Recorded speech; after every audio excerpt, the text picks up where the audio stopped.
দুয়ারে বিধানসভা নির্বাচন আর তার আগেই তালডাংরা বিধানসভা এলাকার সিমলাপালে দলের নেতা জিতেন্দ্র তিওয়ারিকে দিয়ে ক্ষোভ পত্র প্রকাশ বিজেপির। সোমবার সিমলাপালের নদীর ঘাটে দলের জেলা সভাপতি প্রসেনজিৎ চ্যাটার্জির উপস্থিতিতে বিজেপি নেতা জিতেন্দ্র তিওয়ারি নারী নিরাপত্তা দিতে ব্যর্থ তৃণমূল দাবি করার পাশাপাশি সাপের উপদ্রব, সদ্য সংস্কার হওয়া বাঁকুড়া ঝাড়গ্রাম রাজ্য সড়ক, সেতু সমস্যা, পানীয় জলের সমস্যা সহ বেআইনি বালি পাচার সহ বিভিন্ন ইস্যুতে সরব হন।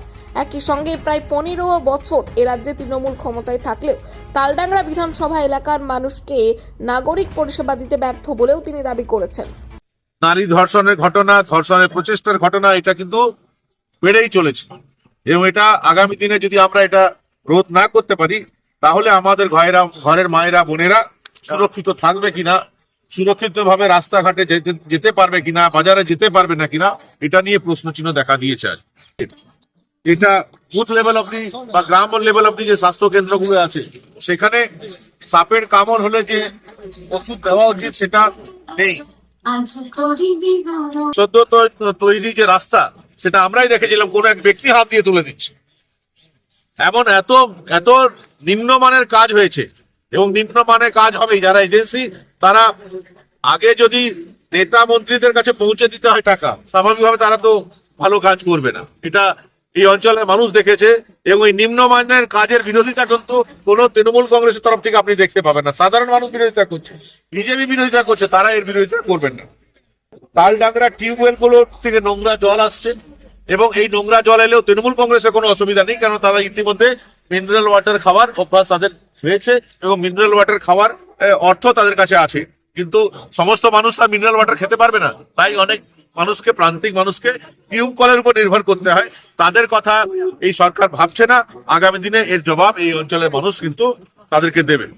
নদীর উপর যে জীর্ণ অবস্থায় যে ব্রিজ আছে, কতবার এই অঞ্চলে মানুষ বারবার দাবি তুলেছে, কিন্তু ওই কাজ যেভাবে হওয়া উচিত সেভাবে এখনো হয়নি। আগামী দিনে কোনো বড় যদি দুর্ঘটনা ঘটে তার দায়িত্ব সমস্ত এখানকার যারা প্রশাসনে যারা আছেন তৃণমূল কংগ্রেসে তাদের উপর থাকবে। বেআইনি মোরাম পাচার যদি বন্ধ হয়ে যায় তাহলে তৃণমূল কংগ্রেস অফিস বন্ধ হয়ে যাবে, কারণ তৃণমূল কংগ্রেস অফিসই চলছে। বেআইনি মোরাম পাচার থেকে যে অর্থ আসছে তার উপর তৃণমূল কংগ্রেস অফিস চলছে। স্কুলের দুর্নীতি তো আপনি জানেন, শিক্ষক শিক্ষিকারা এই অঞ্চলে প্রচুর শিক্ষক শিক্ষিকাকে ইতিমধ্যে সিবিআই নোটিশ করেছে, ইডি নোটিশ করেছে, তারা যাচ্ছেন। মানে ভুয়ো চাকরি ছড়াছড়ি এই অঞ্চলে, এই বিধানসভায়।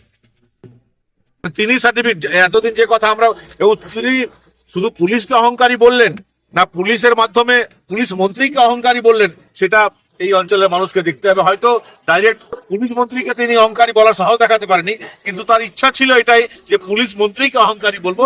পুলিশকে বলে তিনি তার এই ইচ্ছা যেটা ছিল সেটা পূরণ করেছেন। জরাজীর্ণ ব্রিজ, এই ব্রিজ চোখের সামনে, এটা সংস্কার আজ পর্যন্ত হয়নি।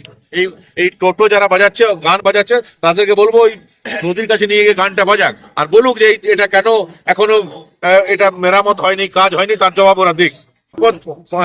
পানীয় জলের অভাবে ভুগছে এই অঞ্চলের মানুষ। এছাড়া আরো একটা ইস্যু আছে যে আপনারা জানেন যে বাঁকুড়া দক্ষিণ দিকে যে বেআইনি বালির ব্যবসা চলছে। ইতিমধ্যে আপনারা জানেন যে বালিতে ইডি রেড হয়েছে, সিবিআই রেড হয়েছে। আমি বলি যে যিনি এখানকার, আমরা বিজেপি, আমার জেলা সভাপতি, আমাদের সমস্ত নেতৃবৃন্দ অবৈধ বালির ব্যবসার বিরুদ্ধে সোচ্চার হচ্ছেন, তাদের প্রতিবাদ জানাচ্ছেন। আমি প্রশ্ন করি যে এই জেলায় যিনি তৃণমূল কংগ্রেস জেলা সভাপতি, তিনি কেন তার বিরুদ্ধে একবারও কথা বলছেন?